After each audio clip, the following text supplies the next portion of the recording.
Welcome to Tech Transformation with CGT and RIS News. I'm Lisa Johnson, the editor-in-chief of CGT. On Tech Transformation, we bring in a wide variety of experts to talk about the trends and the technologies impacting the retail and consumer goods space. Now, we're really fortunate today to have Channan Sawhney, Director of Global E-commerce at Johnson & Johnson Consumer Health, because she not only has deep knowledge of the digital commerce experience, but also some really insightful perspective on what can resonate across regions and what learnings we can take from different regions and what sometimes we can't. So Channan, welcome.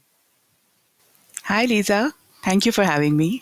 I wanted to start us out by talking about some of the most recent consumer behavior shifts that you're seeing retailers try to adapt to and how these shifts are different across regions. So what can you tell us? So again, I think, each region is very unique in where it is when it comes to e-commerce. So when we look at North America specifically, for example, just like you framed it, right? The consumer behavior is different, but also the customer behavior is different. So a lot of retailers you'll see are building capabilities today for click and collect. They're building capabilities on retail media, on logistics to enable the click and collect. Because as consumers tend to go back to stores, they also want to keep the convenience of shopping online. So they have gotten used to shopping online. They've realized it's convenient, but they've also started going back to stores. They want to touch and feel. They want to pick it up immediately. So that's where a lot of innovation is beginning to happen. A lot of data process tech is sort of building up. On the other side, with MER, retailers are actually now investing in building their own tech and data infrastructure so they can improve the consumer experience, because they are now beginning to personalize consumer journeys and beginning to personalize, what they should see as their digital shelf. And also, most retailers are now partnering with last mile delivery apps to equip themselves to lead the quick commerce channel, because I think quick commerce channel is now almost as big or getting as big as your pure play and your omni. So that's where a lot of retailers are working cross functionally. In APAC, I think retailers have been doing a lot for a long period of time now. So they are now data rich, and they've actually moved to the other side where they are extending loyalty by building entertainment and engagement on their shopping apps. They're also enabled for mobile payment services. They deliver same or next day. And now they've also built their own ecosystem to pick up returns. So a lot of that is where APAC is. And while the lockdowns, I feel, hampered some part of growth of e-commerce in some key markets there, but the moment they lifted, this channel has seen a resurgence, which we are definitely hoping will continue into 23. So how did you can you give us an example of how you take learnings from, a more digitally mature region and then carry them over to a less digitally mature region? I'd love to hear how this works. And I'd love to hear, we love learning from our mistakes, but maybe something you tried and didn't quite work. Oh yes, I think we hit and miss all the time, but that's where we sort of come together and then learn faster. So I think recently we scaled the learnings on funneling customer data into our own ecosystems across regions. And because, it is so critical to attribute sale to the right channel, to build mutually profitable models, all our business planning depends on that. So it was to be able to connect two dots that were looking very different but were part of the same line. And that was something that we tried to scale across regions once we did pilot and one-in-one.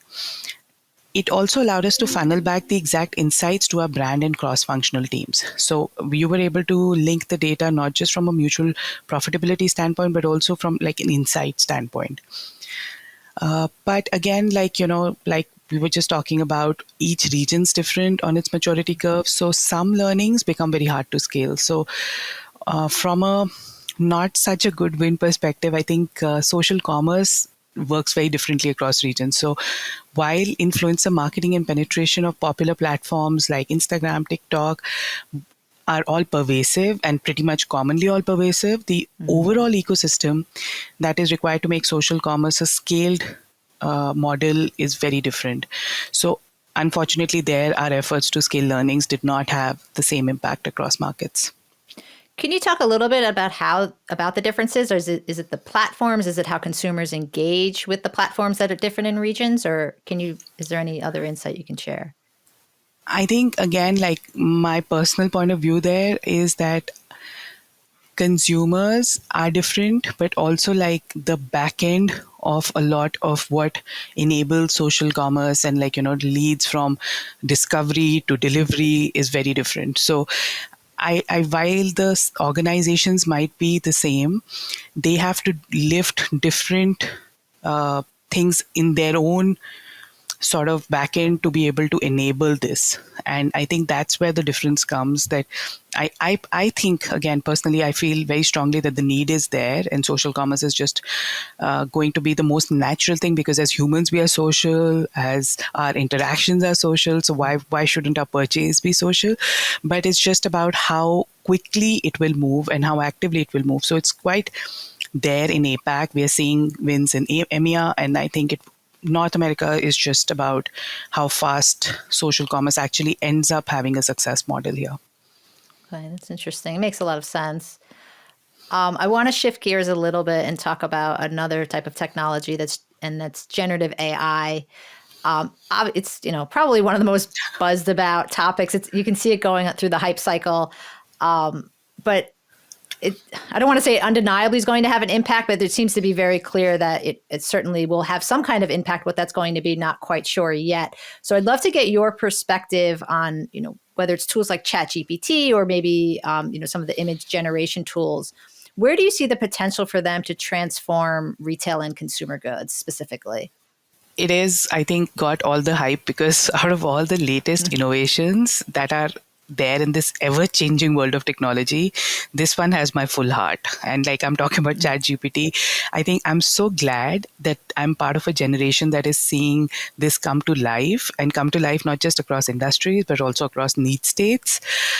So I think personally, one of the biggest potential areas where AI can actually help e-commerce is the customized messaging part, right? So it is able to have a super personalized message that can actually be scaled to billions of impressions, that can actually help increase sale as well as build loyalty when it's done rightly at bottom of funnel. And I think that could be like a very strong use case for CPG. Then there are others in terms of, like you said, image recognition. It could be the one thing that can bring engagement like to a whole different level, because it just understands you, it understands your history.